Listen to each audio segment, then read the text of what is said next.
আসসালামু আলাইকুম।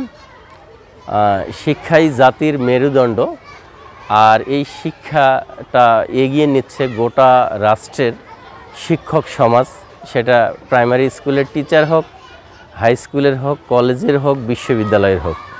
আমাদের হাই স্কুল অর্থাৎ মাদ্রাসা বা মাধ্যমিক শিক্ষকদের গতকাল 13ই আগস্ট ঢাকাতে একটা আন্দোলন হলো আর কি। দেখা যাচ্ছে এখানে বেতন ভাতা বা বাড়ি ভাড়া সংক্রান্ত আন্দোলন। আমরা ইতিপূর্বে আমাদের শিক্ষক সমাজ 5% আগে ছিল না, আমরা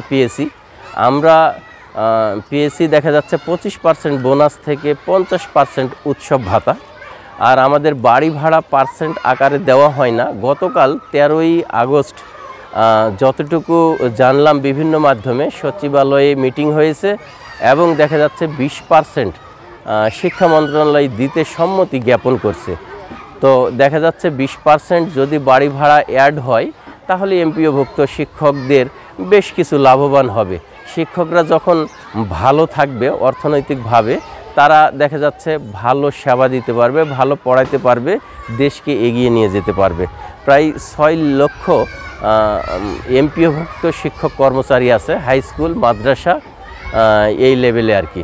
তো বিনীতভাবে রিকোয়েস্ট থাকবে ঊর্ধ্বতন কর্মকর্তা বৃন্দের কাছে, দেখা যাচ্ছে শিক্ষা মন্ত্রণালয় পর্যন্ত আমাদের যদি অন্যান্য ভাতার সাথে ওই বাড়ি ভাড়া বৃদ্ধি করা হয় তাহলে অনেকে লাভবান হবে এবং দেশ এগিয়ে যাবে। সকলকে অনেক অনেক ধন্যবাদ। আসসালামু আলাইকুম।